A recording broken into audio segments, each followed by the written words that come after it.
Welcome to Chasing Hard podcast, where we talk about trusting God when life doesn't turn out the way you planned. If you've been alive for any amount of time, then you've noticed that life sometimes goes a different way than what we have planned, what we have anticipated, what we have dreamed of. It's just me again today, which we should be getting used to this, right? And I'm not, but I will make the best of it. And yeah, so let's do this today. I want to talk about parenting adults. And it's a thing, but it's a different thing. When you parent children who are under your care, who are minors, it's a different ball game. Like in the very beginning, you're just trying to keep everybody alive and safe. And then when your kids become teenagers, you want to give them the opportunity and the chances to make mistakes, to learn from their mistakes, to make some stupid choices while under protection, well, under your care and your protection. Like that's just part of parenting. And I think that's the problem with helicopter parenting is it doesn't allow your kids to make mistakes that they need to make so that they can learn from them and grow.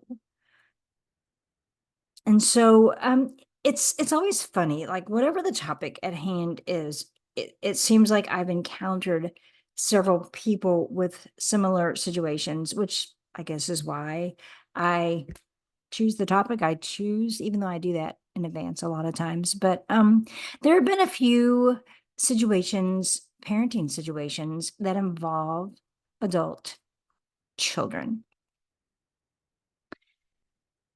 What do you do when your kids aren't under your protection care? They are adults on their own, and you see things going on in their lives, choices that they're making that aren't beneficial to them or to their families or yeah, just whatever. You have no say. You don't get to say. You spend a lot of time praying when your kids are old. When your kids are older, when your kids are adults, you spend a lot of time praying, which is a good thing. I don't want to say all you can do is pray, but all you can do is pray sometimes. And sometimes that's the very best parenting advice ever. And it's always a part of the parenting strategy, no matter how old your kids are. Prayer changes situations and circumstances in people's hearts. And to pray for your adult children is one of the most important things you can do.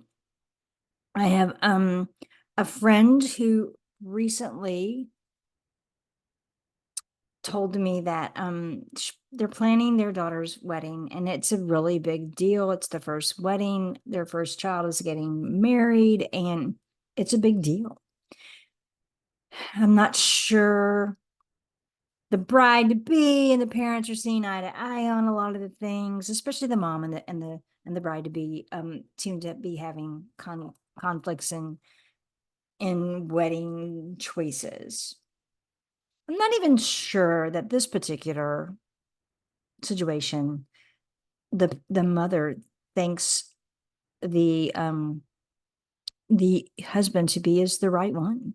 What do you do? What do you do when your child is getting ready to marry someone and you believe in your heart of hearts that it's not the right one for you?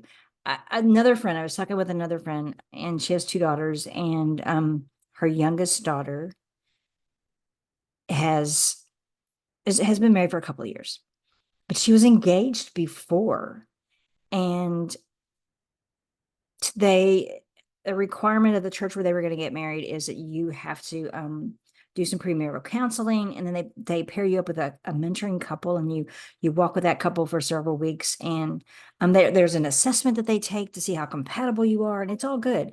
But I hear that this year alone 5 weddings were canceled after this all took place, which she said was unusual, but not a bad thing, because isn't it better to decide that that's not the person for you to marry before you marry them?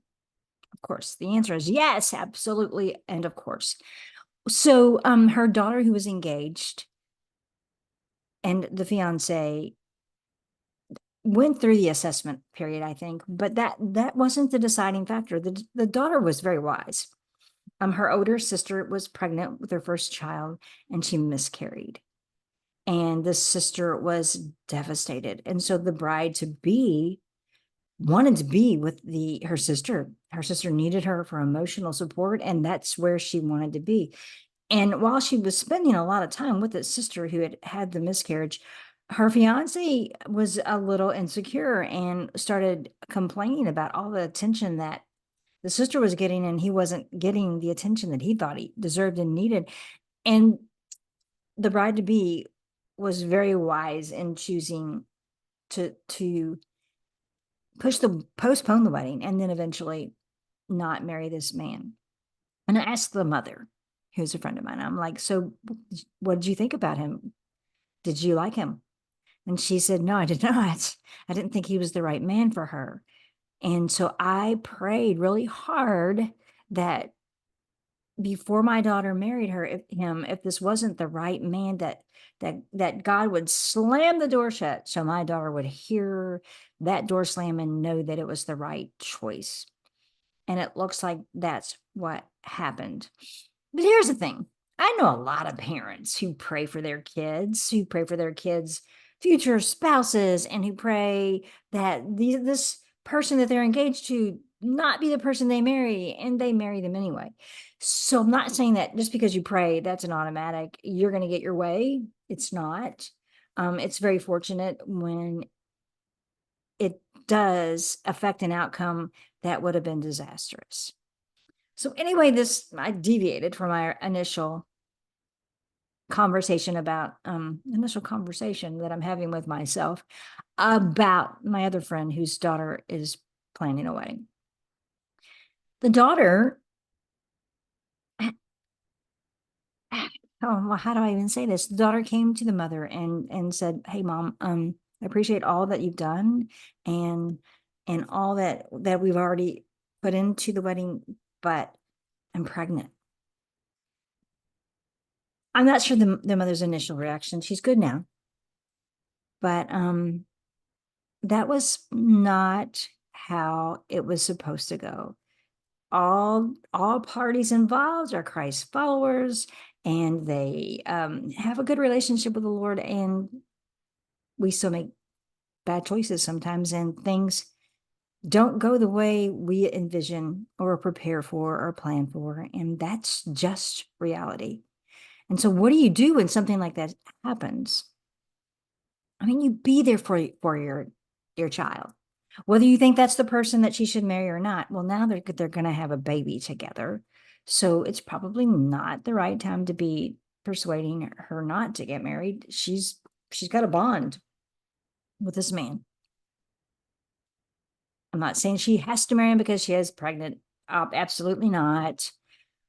Just saying that they were engaged to get married and now they're pregnant and they're still planning on getting married. It's just the wedding will happen sooner than they thought. And how do you navigate that? How do you parent that? Because you still need to parent that, because this bride to be is in this young bride to be, she's pretty young in age, has been thrust into a lot of situations that she wasn't prepared for. Like, she didn't see this happening, and she needs her mother. And even though they butt heads a lot, she still needs her mother, and she needs her mother to show up and be the support that she needs. She needs her mother to put aside her concerns and parent her well, because she's scared and she's probably a little disappointed. And because of the wedding that she was planning is not going to be the wedding that she's going to have for several reasons. It's just what they've chosen to do. And that's what's happening. What do you do when life doesn't turn out the way you planned? I know another friend who has an adult daughter who's married and has children. And the adult daughter has struggled with some mental issues. She's dealt with depression and suicidal thoughts and tendencies, and she's sought help and she's gotten help, and it's like a roller coaster for her. And so she finally was able to go to a facility that will help her. this woman and her husband and family, they don't have a lot of money. They haven't made the best financial decisions. And insurance wasn't going to cover it. God intervened. The parents prayed. Once again, prayer is a big thing. And God intervened, and this young woman is in a facility and getting the help she needs, thanks to some outside sources. But it's not what my friend had envisioned for her adult daughter. How do you parent well? I mean, you can't, like, you got to walk a line here. Like, you can't rescue the person. You can't keep a person alive if they are trying to kill themselves. As much as it pains us as parents to watch our children suffer, there's only so much we can do. We can pray and we can seek professional advice on how to handle situations. There are things to do when you suspect someone is in danger of taking their own lives. So it's important to not do this on your own as a parent. I think a lot of us pictured having kids, and when they grow up, they get married and they're on their own and we're done. Like, we get to enjoy the grandkids. And yeah, but not always. What if your child needs something? What if your kid needs to move back in? I know parents have some hard lines in the sand rules that once you're out and you can't come back. I'm not here to question anybody's rules that they want to have, anybody's boundaries, anybody's anything. It's up to you. That's your choice as a parent.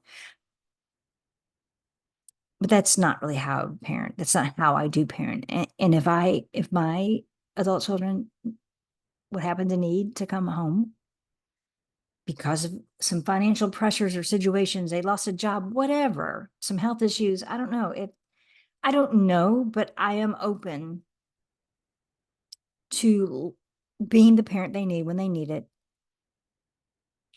with a lot of boundaries in place.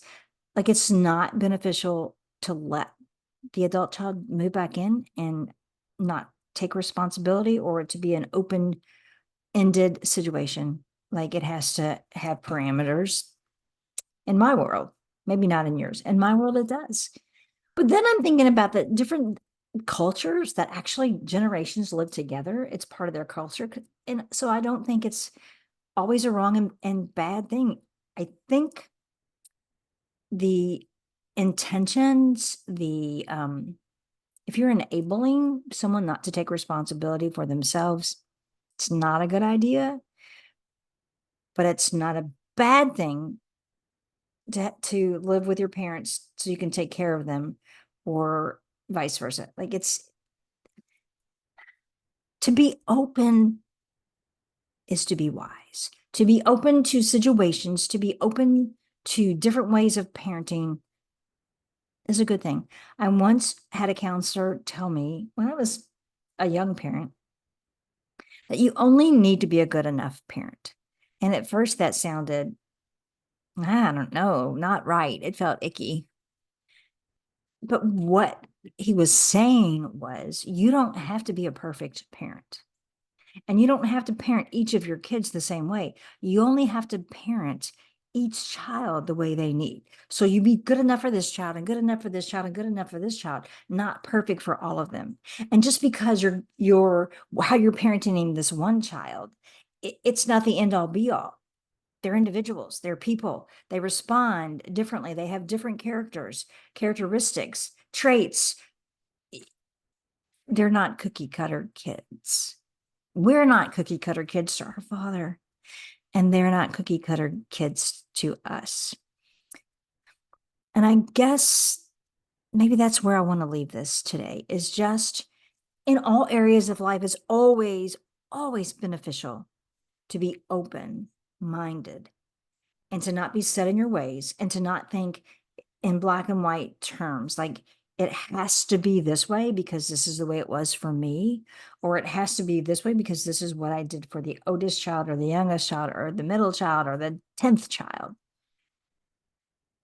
To be open-minded, to be guided by God in different situations, even when it doesn't concern parenting, is always a wise way to live, to conduct your lives, to conduct your parenting. I don't know if you needed to hear that. I think somebody did, or I wouldn't be here talking about it. I hope. I hope it hit right for the right person. I do still have plans for future guests. I'm very thankful that you haven't quit on me, that you're still here. Thank you for the encouragement. Thank you for still, checking in, and for your comments and your text. And I appreciate that. And there are still some other things going on, some other things in the works, but I don't just want to not have a broadcast, not have a podcast for 1 week. So you got this. You got parenting adults. I hope it helped. I will be back next week. I hope you are too.